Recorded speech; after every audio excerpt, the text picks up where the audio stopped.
नमस्कार। संस्कार थाने से शुरू हुए जबलपुर विकास की संभावनाओं को लेकर कॉफ़ी हाउस विचार मंच पर चर्चा का दौर लगातार आगे बढ़ रहा है। हर शनिवार को हम एक नई शख्सियत से जानने की कोशिश करते हैं कि जबलपुर शहर को लेकर, विकास को लेकर उसके मन में क्या संकल्पना है। यदि वो होते तो कहाँ तक ले जा पाते, जबलपुर कहाँ पिछड़ा है, उसे कितना आगे होना चाहिए था। इसी कड़ी में आज हमारे मंच पर मौजूद हैं जबलपुर नगर निगम के पूर्व डिप्टी मेयर और वर्तमान में जनता दल यू के प्रदेश अध्यक्ष सूरज जायसवाल, जिन्होंने राजनीति का लंबा दौर देखा है और शहर विकास के लिए लगातार संघर्षरत है। सबसे पहले हम उनका स्वागत करते हैं अपने मंच पर। आपका बहुत बहुत स्वागत है कॉफ़ी हाउस विचार मंच में। हम सबसे पहले आपसे ये जानना चाहते हैं कि राजनीति में आप लगातार जुड़े हैं 20-25 सालों से और लंबा अंतराल हो गया है। नगर निगम में भी आप रहे हैं डिप्टी मेयर के, वर्तमान में जेडीयू के अध्यक्ष हैं प्रदेश के। तो जबलपुर को लेके आपके मन में क्या संकल्पना है कि जबलपुर को आज जहाँ है यहाँ है कि और आगे होना चाहिए था? यदि वो वहाँ तक नहीं पहुँच पाया तो किन कारणों से आप देखते हैं, क्या संकल्पना है एक शहर विकास को लेकर, जबलपुर के विकास को लेकर आपके मन में, वो हम कहना चाहते हैं। सबसे पहले तो मैं चर्चा चौक की पूरी टीम को इस बात के लिए बधाई देना चाहता हूं कि उन्होंने एक बहुत पुरानी परंपरा जो राजनीति की हुआ करती थी, जहां पे बैठ के चर्चाएं हुआ करती थी, जी बिल्कुल, कॉफ़ी हाउस, वहां से उन्होंने फिर से उस बात को जिंदा किया है। और मैं आपको बता देना चाहता हूँ कि जब मैं छात्र जीवन में था, छात्र राजनीति करता था, तब भी हमें किसी बात के लिए भी अगर चर्चा करनी होती थी तो हम कॉफ़ी हाउस ही चुना करते थे। जी जी, ठीक। और भारत की राजनीति में कॉफ़ी हाउस के अंदर बैठ के चर्चा करने का एक पुरानी परंपरा है। जी जी। और आज़ादी के आंदोलन के समय भी जो बड़ी बड़ी चर्चाएं होती थी, बड़े बड़े नेता होते थे, वे इलाहाबाद कॉफ़ी हाउस में बैठ के चर्चा किया। जी जी बिल्कुल। तो मैं अपनी पूरी टीम को, आप सब लोगों को इस बात के लिए बधाई देता हूँ कॉफ़ी हाउस में चर्चा कि आज फिर चर्चा चौक से, और वो भी कॉफ़ी हाउस से, और जिस कॉफ़ी हाउस में बैठ के आज हम लोग चर्चा कर रहे हैं, मैं समझता हूँ उसके लिए मैं आप लोगों को धन्यवाद दूंगा कि काफ़ी लंबे अंतराल के बाद मैं इस कॉफ़ी हाउस में आया हूँ। नहीं तो हमारे तो छात्र जीवन की राजनीति ही की शुरुआत ही इसी कॉफ़ी हाउस या सदर कॉफ़ी हाउस से हुआ करती थी। जी जी बिल्कुल। विषय अच्छा है और एक ऐसा विषय है जो मेरे दिल को छूता है। जी। मेरा ऐसा व्यक्तिगत मानना है कि हमारा जन्म, हम जबलपुरिया हैं सब। जी जी। हमारा जन्म यही हुआ और हमारा अंत भी यही होगा, इसलिए जबलपुर के बारे में चलते हैं। हमारा जो ये शरीर है ना, जी जी। इसी नर्मदा की माटी में राख बन के, माटी बन के मिलेगा। जी। तो हमारा पहला और अंतिम जो कर्ज है वो जबलपुर की माटी का कर्ज है। निश्चित तौर पर दुख होता है, पीड़ा होती है कि जबलपुर के सम्मान के साथ अन्याय नहीं, बलात्कार होता आया है। आज जबलपुर को जहां होना था वहां नहीं पहुंच पाया। जबलपुर के बाद बने शहर किस तेजी से आगे बढ़ गए, आप सोच भी नहीं सकते। भोपाल को लें, जी बिल्कुल, पुराना भोपाल और नए भोपाल को देखो, कॉफ़ी भी लेते हैं, दोनों में ज़मीन आसमान का फ़र्क है। लेकिन आज भी हम एक नया जबलपुर नहीं बना पाए। छात्र राजनीति से लेके मैं नगर निगम का पार्षद रहा, और एक सौभाग्य मेरे नाम लिखा हुआ है कि इस शहर का आखिरी डिप्टी मेयर और पहला नगर निगम अध्यक्ष, जी जी बिल्कुल, वो दोनों में हो। इस इतिहास को अब कोई नहीं बदल सकता। जी जी जी। ठीक। नगर निगम एक ऐसी संस्था है जो, जिसको नगर सत्ता हम कहते हैं, और नगर सत्ता ही आधार होता है विकास का। बिल्कुल।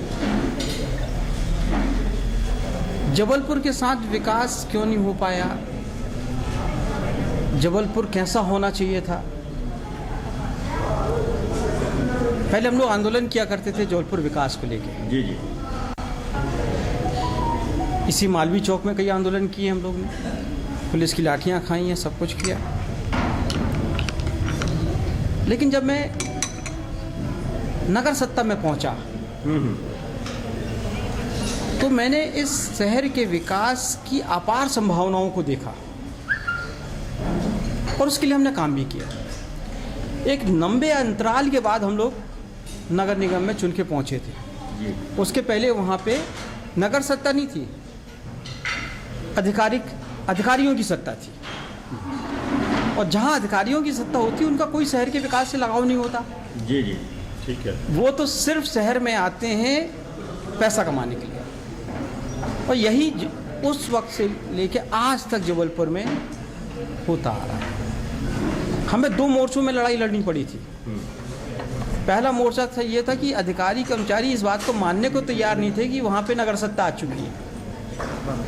स्वीकार ही नहीं कर पा रहे थे। वो तो अपने पुराने रवैये से चलना चाहते और हम लोग पुराना रवैया सहन नहीं कर सकते थे, क्योंकि हमारी जवाबदेही जनता के प्रति है, इस शहर के प्रति थी। तो अब सवाल आया कि विकास कहाँ से शुरू होगा जी। और विकास शुरू करने के लिए पैसा कहाँ से आएगा। इस शहर के साथ तो उस दिन से अन्याय होना चालू हो गया था जी जी। जिस दिन से चुंगी क्षतिपूर्ति निर्धारित की गई थी पूरे देश में। जब चुंगी का पहले दौर था तो चुंगी एक बहुत बड़ी आमदनी हुआ करती थी नगर विकास के लिए जी।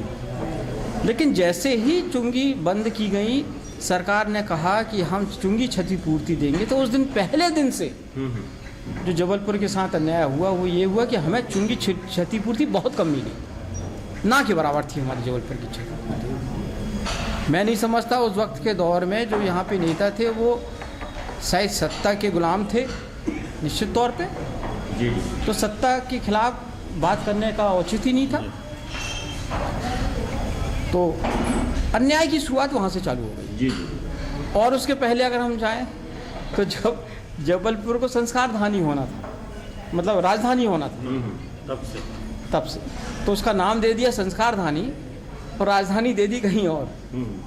तो अन्याय तो शुरू से इस शहर के साथ होता आया है और हम लोग अन्याय सहने के आदी हो गए, आदत में आ गए।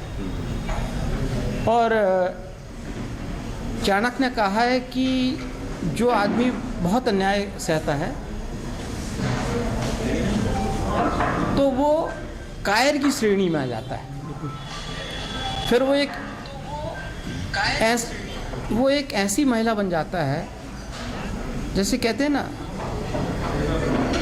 कि एक पुरानी कहावत थी, इसको अन्यथा ना लिया जाए कि गांव की बोझाई सभी की लोगाई। ठीक है। लोग वो हमारे जबलपुर के साथ हुआ। चरागाह बन गया ये अधिकारियों का और नेताओं का। तो अन्याय की शुरुआत तो लंबी हुई। अगर हम इस पर चर्चा करना बैठेंगे तो शायद बहुत ज़्यादा दुखी हो जाएंगे और हमारे अंदर जो लड़ने की क्षमता वो शायद और कम हो जाएगी। और अब सवाल आता है कि जबलपुर की परिकल्पना, ठीक, मेरा व्यक्तिगत शुरू से मानना था, मैं व्यक्तिगत, कि विकास का आधार विनाश नहीं हो सकता। निश्चित, बिल्कुल ठीक है। ठीक, अगर हम जबलपुर को खूबसूरत बनाना चाहते हैं तो हम गढ़ा में बुलडोजर नहीं चला सकते। हमारा पुराना जबलपुर क्या है? गढ़ा, कमानिया और सदर, ये 3 क्षेत्र थे जो हमारे जबलपुर की पुरानी पहचान थी, धरोहर थे। और ये तीनों बहुत ही घनी आबादी के क्षेत्र हैं। अगर आप ये बोलेंगे कि मिलौनीगंज में विकास करना है, रात को लेके बुलडोजर लेके निकल जाए कि रोडें हमें 80 फीट की चाहिए, तो क्या होगा? तो विनाश हो जाएगा। तो मैंने पहले दिन से मेरी ये कोशिश थी कि विकास तो हो लेकिन उसका आधार विनाश ना हो। ठीक है, आप देखिए कि हमने कमानिया गेट में बहुत अतिक्रमण था। जी सबसे पहले कमानिया गेट का जीर्णोद्धार हम लोग ने कराया। ठीक, अब सवाल ये आता था कि उस वक्त भी मेरी परिकल्पना थी कि हम जबलपुर को एक नया रूप दें और एक नया जबलपुर बसाएं। उसके लिए हमने तय किया था कि कुछ ही नहीं करना है जबलपुर के नया जबलपुर बचाने के लिए, सिर्फ एक ब्रिज बनाने की आवश्यकता है नर्मदा पुल पे, ग्वारीघाट पे। अगर एक ब्रिज 98 में बन गया होता, जी जी बिल्कुल, 95 में बन गया होता, तो एक जैसे नया रायपुर बसा है ना, वैसे एक नया जबलपुर बच जाता। जैसे नया भोपाल बना है, जैसे नया इंदौर बसा है, वैसी तरक्की हो जाती। 20 साल पहले की बात। तो उसके लिए हम लोगों ने प्रयास किए, अपने स्तर पे प्रयास किए। कांग्रेस की सरकार थी और दिग्विजय सिंह जी मुख्यमंत्री थे और मैं बाकायदा लड़ता था। मुझे एक बात बहुत अच्छी लगी इंदौर वासियों को, कि जहां इंदौर के विकास की बात आती थी, भाजपा, कांग्रेस या दूसरे दल के तमाम नेता इकट्ठे हो जाते थे और इंदौर के लिए बात करते थे। हमारे जबलपुर में ऐसा नहीं कि नेता नहीं थे, लेकिन नेता भी दो प्रकार के होते हैं। एक नेता वो होता है जो चुनाव जीतने के बाद शहर का नेता बनने का प्रयास करता है, और शहर का नेता कब बन सकता है? जब वो शहर का विकास करे। दूसरा नेता होता है जो नेता बनने के बाद व्यापारियों का नेता बनता है, मतलब जो सबसे जो उनके हित की बात कर। व्यापारी से मेरा तात्पर्य है जो खुद व्यापार में लिप्त हो जाता है, बिल्डरशिप करने लगता है, सब कुछ करने लगता है, फिर उसका स्वार्थ शहर के विकास से जुड़ जाता है। मेरे को एक घटना अच्छी तरह याद है कि शहर विकास के लिए जी दिग्विजय सिंह जी ने एक बैठक बुलाई। उसमें महापौर, निगम अध्यक्ष, उप महापौर, विधायकों सबको बुलाया था। वहाँ पे शहर के विकास के लिए जो आवंटन राशि है राज्य शासन की, वो दी जानी चाहिए। इंदौर के जब लोग मिले तो पूरे विधायक, भाजपा उस टाइम भी बीजेपी के विधायक थे वहाँ पे, सब एक तरफा अड़ गए दिग्विजय सिंह जी के सामने कि नहीं, इंदौर के लिए ये होना चाहिए, ये योजना लागू होना चाहिए, ये स्कीम आनी चाहिए, तमाम तरह। और मैं समझता हूँ वो काफ़ी बड़ी तादाद में अपनी बातों को स्वीकृत करा के चले गए। लेकिन जब जबलपुर की बात आई, उस वक्त हमारे जबलपुर में विधानसभा उपाध्यक्ष रहा करते थे, बीजेपी के विधायक थे, कांग्रेस के थे, एक भी उस बैठक में नहीं पहुंचा। हम दो लोग थे। अगर ये लोग पहुंचते, अपना उत्तर करते, तो शायद जबलपुर को एक लंबी क्षति मिलती। तो जबलपुर के विकास की शुरुआत हम लोगों ने जो की, वो की नालियों से। कच्ची छोटी छोटी जो गलियां थी, उससे। आप लोगों को याद होगा, पहले हर गली में चीपीकरण था। जी, जबलपुर की हर गली में चीपीकरण, नालियां नाम की कोई चीज़ नहीं थी। तो किसी भी शहर के विकास के लिए सबसे ज़्यादा ज़रूरी होता है कि उस शहर की जलमल निकासी कैसी है। तो हम लोगों ने कहना चाहिए कुलियों से जो है शहर के विकास की शुरुआत की, जबकि हमारे पास पैसा नहीं था। हम 30 तारीख को इस बात के लिए परेशान होते थे नगर निगम के अंदर कि 1 तारीख को कर्मचारियों की पेमेंट कैसे दी जाए, क्योंकि 2 तारीख 3 तारीख को वो झंडा लेके खड़े हो जाते थे, और होना भी उनका वाजिब था। अब आप इससे परिकल्पना कर सकते हो कि विद्याचरण शुक्ल जी ने मोती नाला ओमती नाला की सफाई के लिए 1 करोड़ रुपए दिए और हमने उनका नागरिक अभिनंदन कर दिया था नगर निगम के अंदर। ठीक। आज मैं आप लोगों से पूछता हूँ कि उस वक्त भी हमने कई योजनाएं, जलमल निकासी की पहली योजना बना के केंद्र शासन को आदरणीय विद्याचरण शुक्ल जी के माध्यम से और वर्ल्ड बैंक को भेजने वाले हम लोग थे। और हमने उस वक्त क्या डिस्चार्ज,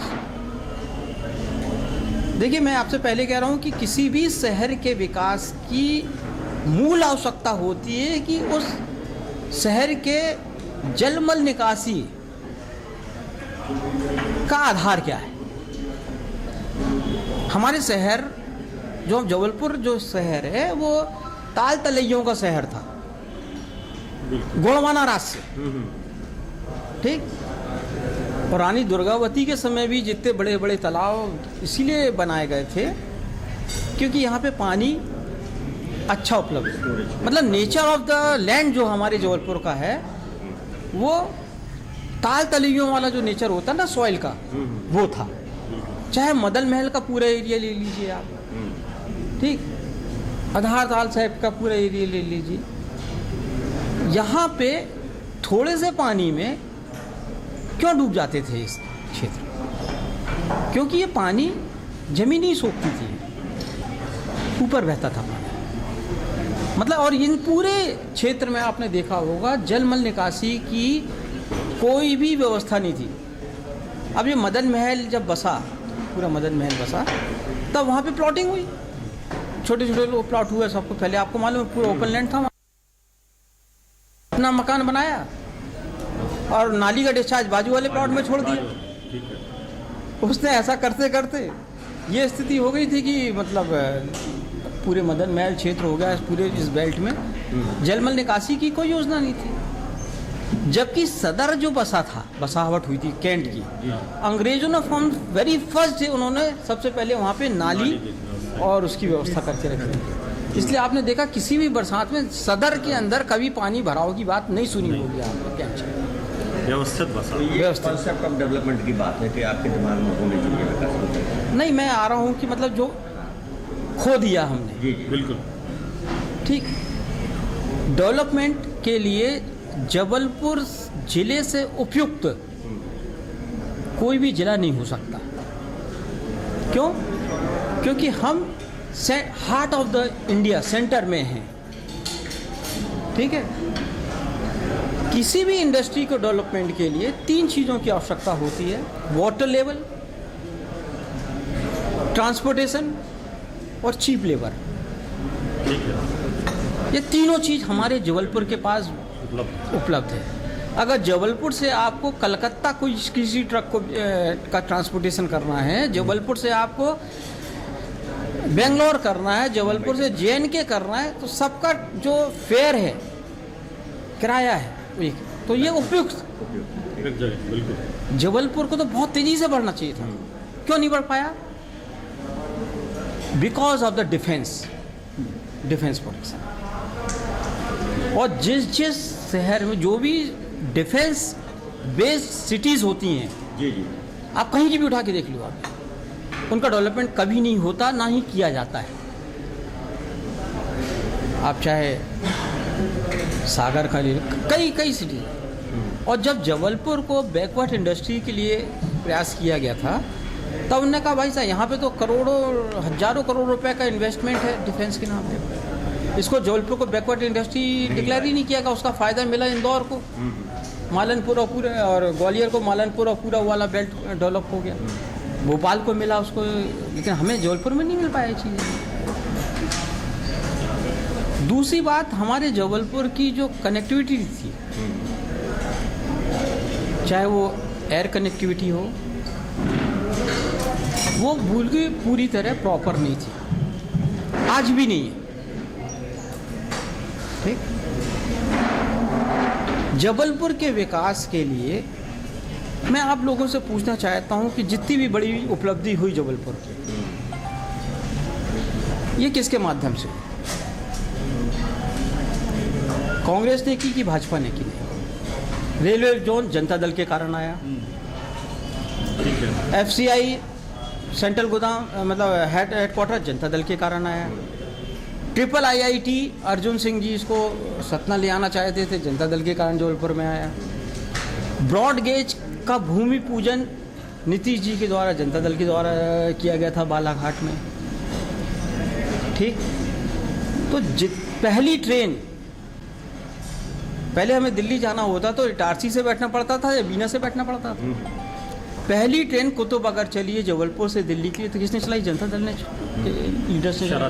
जी ठीक है। ठीक। डोमना एयरपोर्ट किसकी देन है? जनता दल की के लीडर की देन है। पहला विमान जो उतरा एयर इंडिया का, वो उपलब्धि हमारी। दुर्भाग्य ये रहा कि हमारे शहर की जनता ने नेता को पहचानने में बहुत बड़ी गलती की। जो नेता, जो लोग, जो पार्टी इस शहर के लिए कर रही थी, उसकी अपेक्षा वो मृग जाल में फंस गई। और इसका परिणाम ये हुआ कि आज जबलपुर विकास में बहुत पीछे हो गया। बहुत अच्छी बात कही आपने। जितने भी माइलस्टोन गिनाए हैं डेवलपमेंट के, जनता दल के गिनाए हैं, तो अपन को पार्टी से जबलपुर की बात करें, चाहे जेडीयू बनाए, चाहे कांग्रेस, चाहे बीजेपी। मैं वही कर रहा हूँ, मैं वही आपसे बात कहना चाह रहा हूँ। मेरे कहना, मैं अपनी पार्टी का नाम नहीं गिनाना चाहता। किसी भी शहर के विकास के लिए वहाँ की स्ट्रांग लीडरशिप होना जरूरी है ना। संक्षिप्त नेतृत्व चाहिए। वर्तमान में जो लीडरशिप है या जो लोग हैं, चाहे आपके लोग हैं, कांग्रेस के, बीजेपी के, तो आपका कहना है कि बहुत सेपरेट सोच है उनकी। देखो मैंने बोला नेता दो प्रकार के होते हैं। जी जी।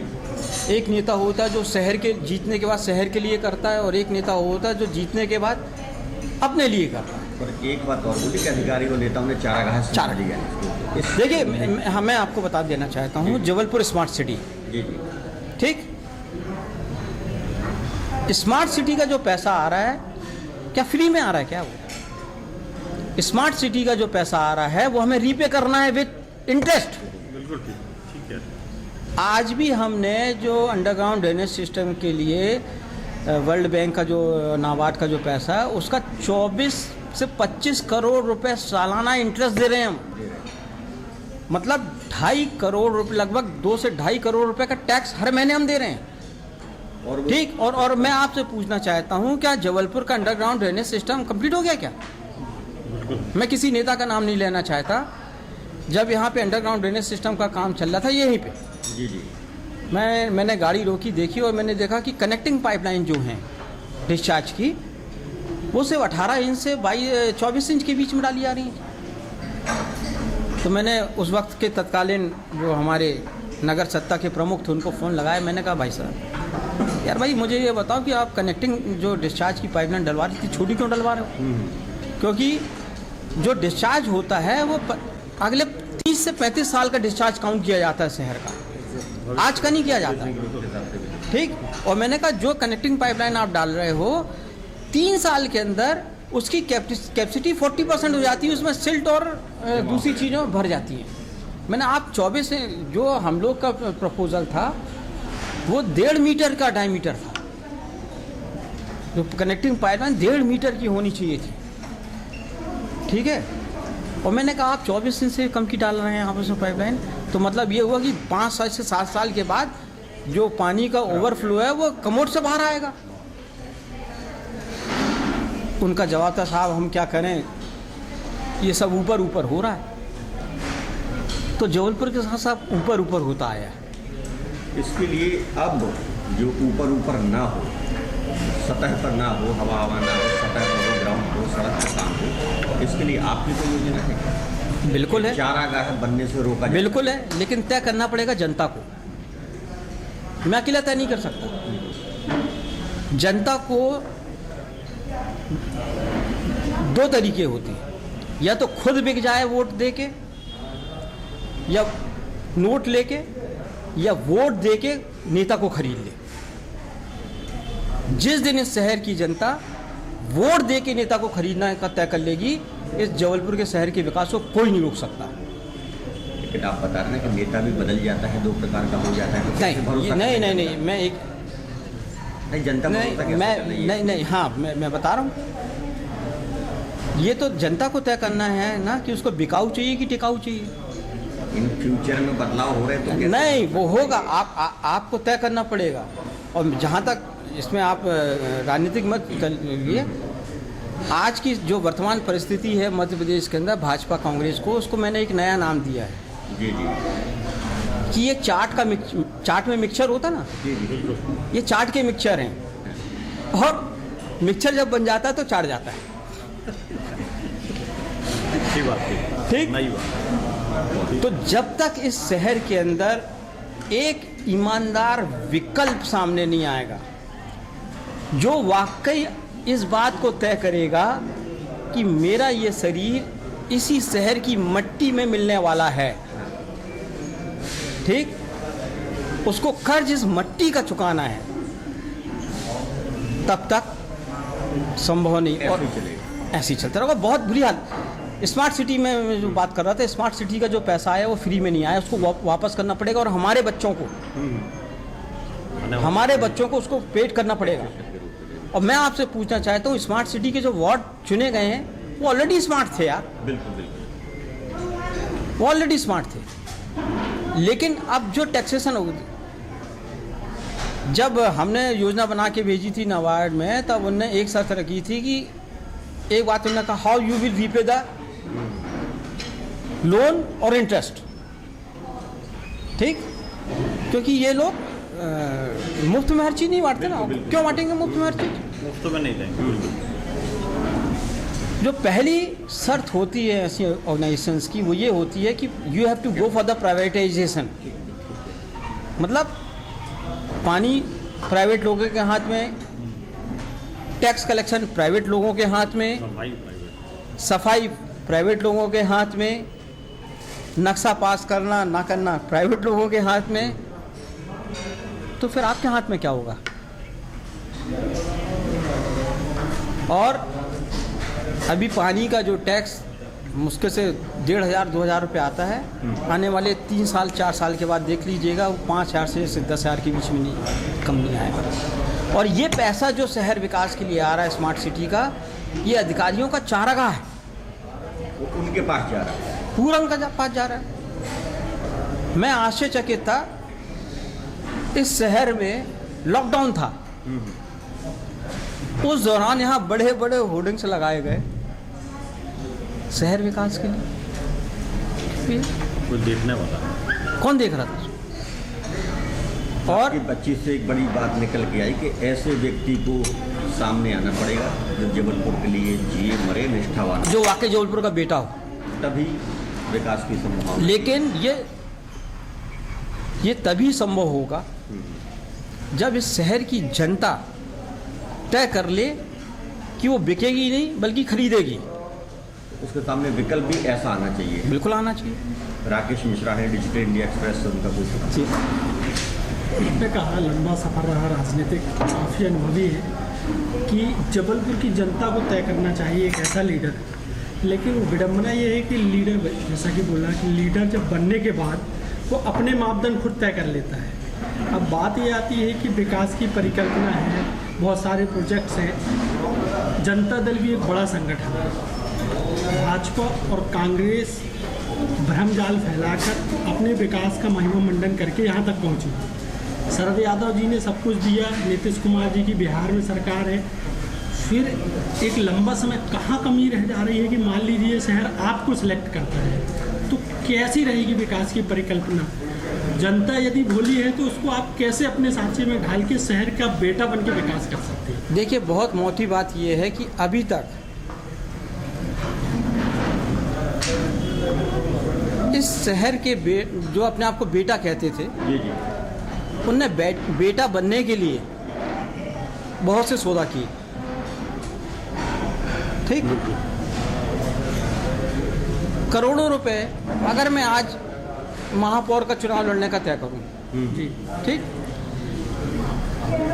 और मैं अगर 3 करोड़ रुपए खर्च करूंगा तो 30 करोड़ कमाने का मेरा अधिकार है, नैतिक अधिकार हो जाए। नैतिक अधिकार। यही विडम्बना तो हर ठीक, नेता के साथ। बस नहीं, इसीलिए मैं इसीलिए कह रहा हूँ मैं इसीलिए कह रहा हूँ जी जी कि शहर की जनता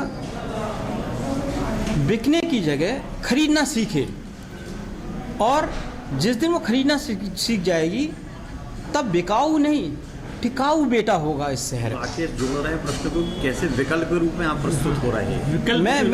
मैं बता रहा हूँ, मैंने जिस दिन से मैं जनता दल का प्रदेश अध्यक्ष बना, तो भोपाल की प्रेस कॉन्फ्रेंस में जो मेरी प्रेस कॉन्फ्रेंस थी उसमें उन्होंने बोला कि जायसवाल जी आप ये बताइए कि आप पार्टी को कैसे स्थापित करेंगे। जी मैंने कहा मध्य प्रदेश के अंदर जनता दल अनजान दल नहीं है, या पानी का बुलबुला नहीं है कि जो निकला और फूटा। एक समाजवाद का एक बहुत बड़ा आंदोलन हमारे पूरे विंध्य महाकौशल और बुंदेलखंड बेल्ट में रहे, और आज कांग्रेस और भाजपा के पास जो भी बड़े नेता हैं, जमीनी नेता, वो सब समाजवादी हैं। बिल्कुल। ठीक, लेकिन होता क्या था कि समाजवाद की नर्सरी से जो पौधा बनता था उसको भाजपा और कांग्रेस समाजवाद की बगिया से उखाड़ के अपने बगीचे में लगा लेती थी। अपना नाम दे। ठीक, कैसे होता था ये? सपोज अगर XYZ बहुत मेहनत कर रहा है, वो समाजवादी विचारधारा की या थर्ड फ्रंट की किसी पार्टी को 1 नंबर से 5 नंबर तक लेके आया, तब भाजपा और कांग्रेस इस बात के लिए आपस में बहुत अच्छी इनकी अंडरस्टैंडिंग है कि थर्ड फ्रंट पैदा ना हो पाए। तो ये क्या करते थे, उस नेता को अपने पास खरीद लेते थे, चाहे वो धन से खरीदें या पद से खरीदें। उसको बोलते थे हम विधायक बना देते, हम शासन बना देते, वो आदमी वहाँ चला जाता था, और फिर जो शुरुआत है शून्य से होने लगती थी। जिस दिन मैंने जनता दल का पद संभाला, मैंने सबसे पहले एक ही बात कही प्रेस कॉन्फ्रेंस में कि मैं बिकाऊ नहीं हूँ, मुझे सत्ता का लोभ नहीं है। ईश्वर की कृपा से इतना इनायत है ईश्वर की, मेरी 3 पीढ़ी घर में बैठ के खाई। ठीक, दूसरी बात, मैं पैराटॉपर लीडर नहीं हूँ। 2 तरह की लीडरशिप होती है, आप कमाई और बाप कमाई। ठीक, बाप कमाई की बड़ा नेता का बेटा है तो बाप कमाई हो गया। मैं आप कमाई हूँ। मैंने छात्र जीवन से अगर एक छोटे से संगठन NSY में भी काम किया है, तो ये सब बैठे हैं मेरे साथ के वहाँ पे आज। ठीक है, लगातार मैंने कूची और गेरुओं का डब्बा लेके पोस्टर लगाए, बैनर हमने लिखते थे दीवार में ज्वाइन NSY, और हमने NSY को एक पैरेलल संगठन के बराबर खड़ा कर दिया। तो मैं आप कमाई के नेता हूँ। मैंने कहा मैं बिकने वाला नहीं। अगर मुझे बिकना होता तो जिस दिन मैंने कांग्रेस छोड़ी थी, I am the first man who left the Congress in 2012 में मध्य प्रदेश में। अब की क्या है आगे की? मैं बता रहा हूँ, वही बता रहा हूँ। तो मैं बीजेपी में जा सकता था, सत्ता के पास जा सकता था। मैं आपकी बात पे इसलिए आ रहा हूँ जो आप कह रहे हैं कि मैंने उस वक्त कहा था कि किसी भी पार्टी को स्थापित करने के लिए विधानसभा लोकसभा चुनाव नहीं होते, स्थानीय निकाय के चुनाव होते हैं। और मैं इस बार मैंने कहा है अपनी प्रेस कॉन्फ्रेंस में कहा, और मैं बिल्कुल अडिग हूँ कि मैं जनता दल को पूरे प्रदेश में जहाँ जहाँ अच्छा प्रत्याशी मिलेगा मैं उसको सिंबल दे के चुनाव लड़ाऊंगा। तो मेरी कोशिश होगी कि नया नौजवान जी, ठीक, नई हमारी बिटिया मिले कोई अच्छी, जिसको मैं चुनाव लड़ाऊं। क्योंकि नगर सत्ता एक ऐसी संस्था है कि जहाँ से उसके राजनीतिक जीवन की शुरुआत होती है। पाठशाला। अगर एक बार ईमानदार पार्षद जीत के, नौजवान ईमानदार पार्षद जीत के नगर निगम में पहुंचेगा तो उसको बेईमान होने में 10 साल लग जाएंगे कम से कम। ठीक, उसकी 5 साल की ईमानदारी ही शहर को विकास के रूप दे सकती है। तो जबलपुर शहर में है, पूरे शहर में मैं सिर्फ जबलपुर में नहीं, जबलपुर में हमारा महापौर भी लड़ेगा, जी, हर वार्ड से लड़ेगा। पूरे प्रदेश की बात कर रहा हूँ मैं, जी, नगरीय निकाय के चुनाव, पूरे नगरीय निकायों के चुनाव में जनता दल यू। और मैं तो बिल्कुल ओपनली कह रहा हूँ कि मैं कहता हूँ कि ऐसी क्या मजबूरी है, ऐसी क्या मजबूरी है कि भाजपा या कांग्रेस ही जरूरी है। ठीक है, ऐसी क्या मजबूरी है कि भाजपा या कांग्रेस की जरूरी है एक भ्रष्ट दूसरी महाभ्रष्ट। आओ मिलकर करें नई शुरुआत समाजवादी विचारधारा जदयू के साथ। तो मैं तो एक ईमानदार विकल्प, और मैंने सब लोगों से कहा, मेरे से लोग बोलते हैं कि सूरज भैया हम लोग चुनाव लड़ने जाएंगे, हम लोग के पास पैसे नहीं है। नौजवान के पास कहाँ से पैसा होगा? ठीक, ईमानदार व्यक्ति की सबसे बड़ी कमजोरी क्या है कि वो उसके पास धनाभाव होता है।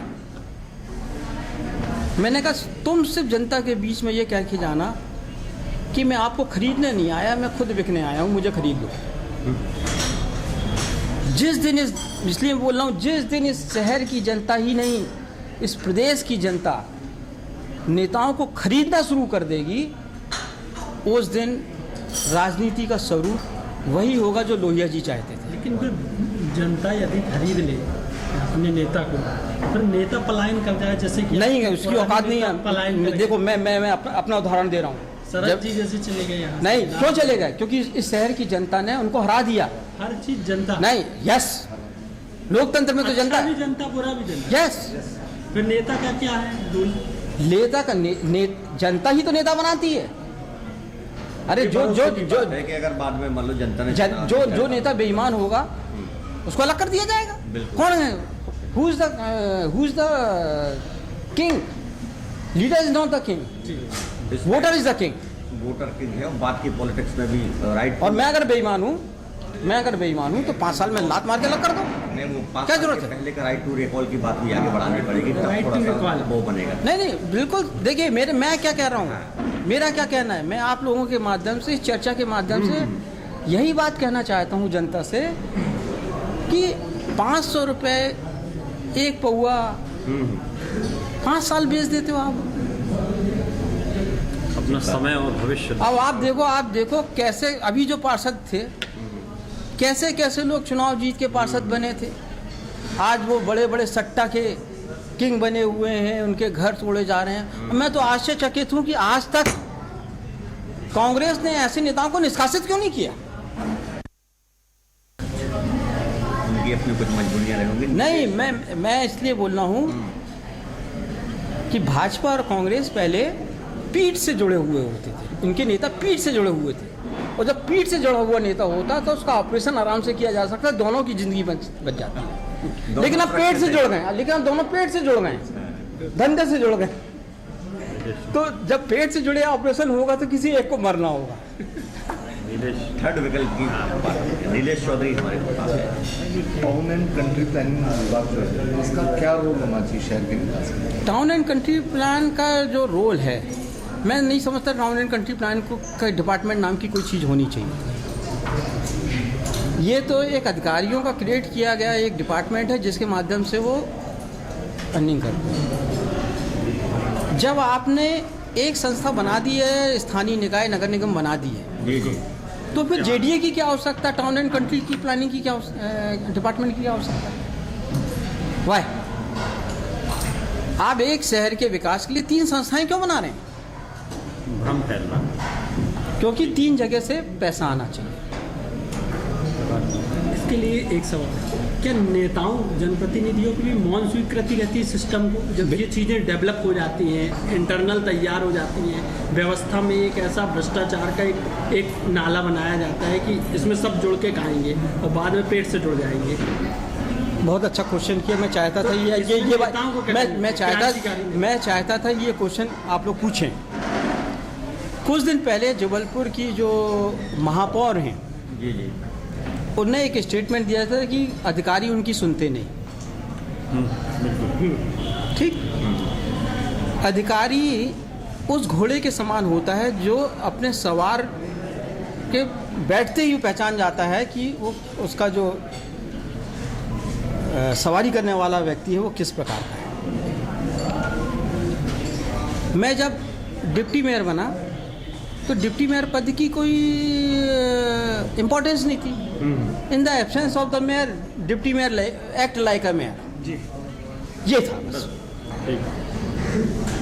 चूँकि मैं बेईमानी की, मैंने 5 साल नगर निगम में 1 कप चाय भी नहीं पी, नगर निगम का 1 कप चाय नहीं पिया मैंने उसके पैसे से। मेरा मानदेय भी बटा हुआ था। ठीक है। जिस सरकारी गाड़ी में मैं चलता था उसका मेंटेनेंस से लेके डीजल तक मैं खुद भराता था। ये आप मेरे वो नसरल्लू ड्राइवर है उससे पता कर सकते जी ठीक है। हो। ठीक, मैं एक फ़ोन करता था, कमिश्नर दौड़ के मेरे ऑफिस में जाता था, 24 घंटे में लोगों के नक्शे पास करा देता था। क्यों? क्योंकि मैं कहीं उसके भ्रष्टाचार में लिप्त नहीं था। लेकिन अगर मैं उसके भ्रष्टाचार में लिप्त हो जाता तो मेरा भी वही जवाब होता कि अधिकारी मेरी सुनते नहीं, मैं क्या ठीक है। जनता के साथ विकल्प आएगा। प्रकाश उपाध्याय। सर, आपने शुरू में एक बहुत महत्वपूर्ण बात बताई कि जबलपुर की तस्वीर बदल जाती यदि ब्रिज बन जाता एक नर्मदा जी पे, उस तरफ एक शहर बन जाता। निश्चित रूप से एक बहुत क्रांतिकारी कदम है। एक बात आपने बताई 98 में ये बात फेल हो गई। इसके बाद जो गुरुद्वारा है वहाँ पर उन्होंने एक प्रपोजल दिया था नगर निगम यस कि हम बनवा दे रहे हैं, इस खर्चे की भरपाई हम इससे करेंगे कि ये जो क्रॉस होगा, जो चुंगी लगेगी, वो हम लेंगे। ये बात सिरे से नकार दी गई प्रशासन के बाद। अगर बैठ जाते लोग साथ में, एक रास्ता निकल आता और आज शायद शहर की दूसरी तस्वीर होती। आप अगर इस जगह पर होते तो किस तरह से इस बात को हल करते?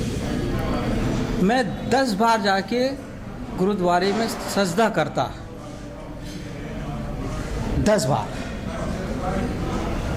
और उनके जिस भी व्यक्ति का ये प्रस्ताव था, उनकी कमेटी का था, उनकी कमेटी को 10 बार झुक के प्रणाम करता। मेरे शहर के लिए अगर आपका ऐसा प्रस्ताव है तो मुझे स्वीकार। बड़ी बात हो जाती है।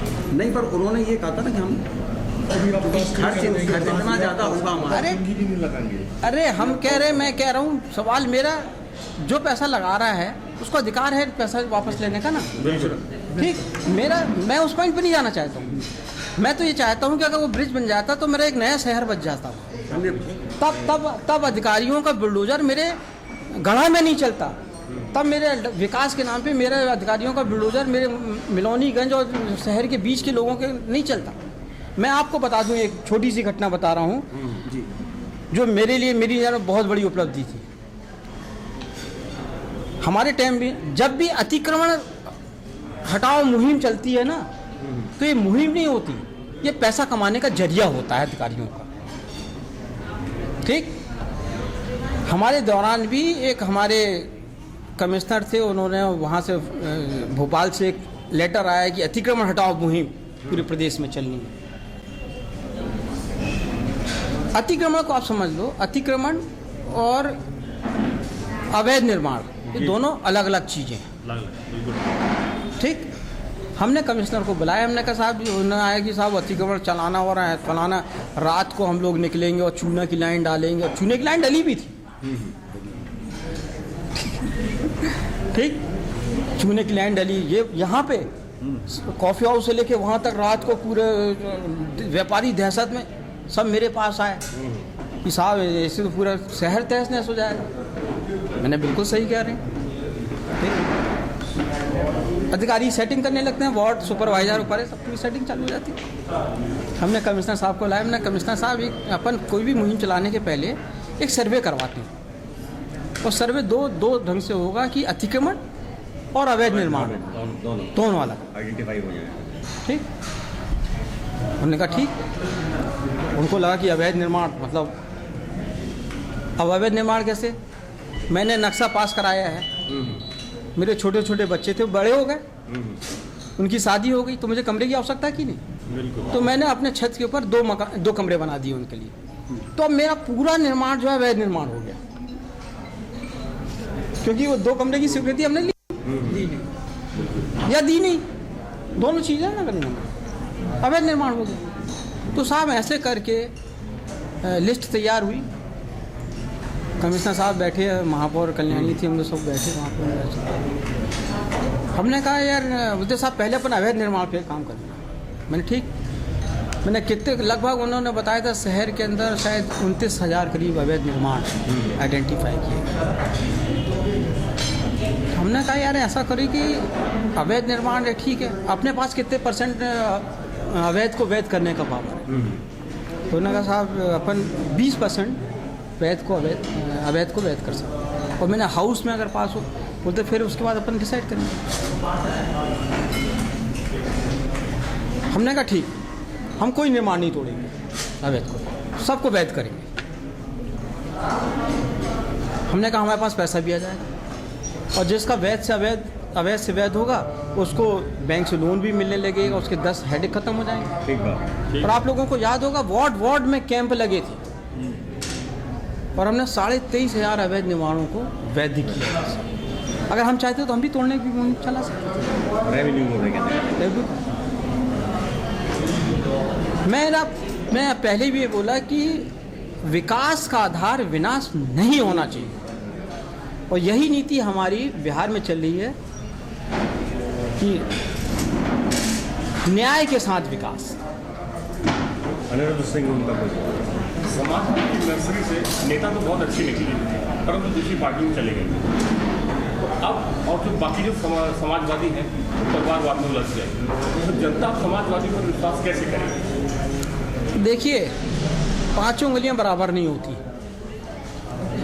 ठीक, आज भी नवीन पटनायक है समाजवादी, उसकी कोई औलाद है क्या राजनीति में? नहीं। नीतीश जी समाजवादी, उनका बेटा, एक बेटा इंजीनियर है, प्राइवेट कंपनी में जॉब कर रहा है। इनका तो कोई नहीं समाजवादी नेता है। तो ये तो अपन को तय करना है ना, सच्चा झूठा। इसलिए मैं कह रहा हूं जनता इज किंग।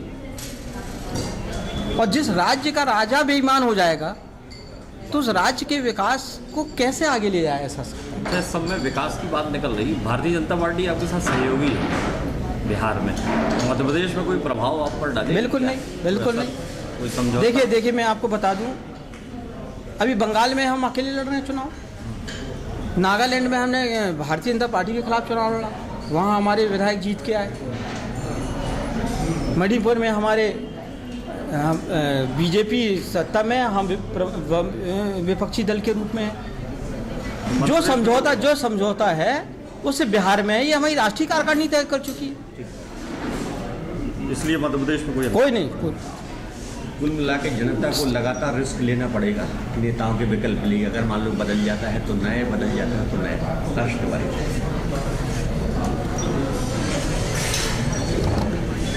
आज के इस विशेष कार्यक्रम कॉफ़ी हाउस विचार मंच के अंतर्गत चर्चा चौक से में हमारे साथ संभावनाओं के सूरज हैं। जबलपुर की बात नहीं कर रहा हूँ, पूरे मध्य प्रदेश में जनता दल यू के प्रदेश अध्यक्ष हमारे साथ थे और नगर के विकास के चरण को बहुत करीब से उन्होंने देखा और जो संकल्पना है हम सब मानते हैं कि वो पूरी होगी। मुझे उन्हीं ने बहुत पहले सदन में एक शेर कहा था, वो फिर से याद आ रहा है कि खुद को जख्मी कर रहे हैं गैर के धोखे में लोग, इस शहर को रोशनी के बागपन तक ले चलो। तो इन्हीं की तरफ से ये बात हमने कही और बहुत अच्छा लगा और हम हृदय से आभार व्यक्त करते हैं सूरज जी का। और निरंतर चर्चाएं लगातार होंगी ऐसे हमारा विश्वास भी है। और आज के लिए इतना ही। अगले हफ्ते फिर नई शख्सियत हमारे बीच में होगी, शहर की संभावनाओं पर बात होगी। हम 2 मिनट और चाहते हैं सूरज जी का। राघव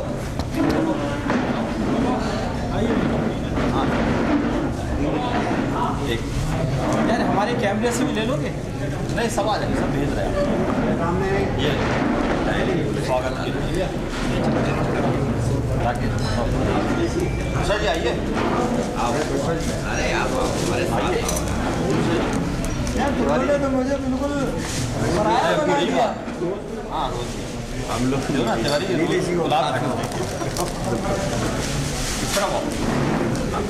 आइए। बड़ी बात है ये मिश्रा जी हमारे अच्छी बात करते हैं हमारे समाजवादी जी तिवारी जी अपना संपादक है। सिंह साहब को दो भाई, स्वागत करो भाई। चुनाव में पूरा प्रदेश जीतने की तैयारी है।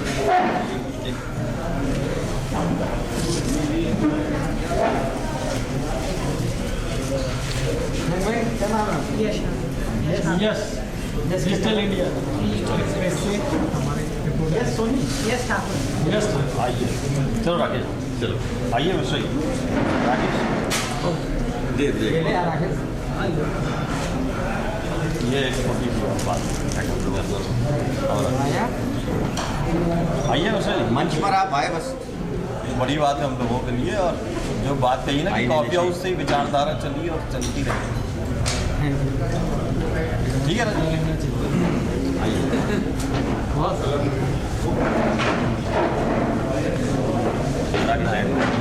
ये आइडिया किसका था? कॉफी हाउस का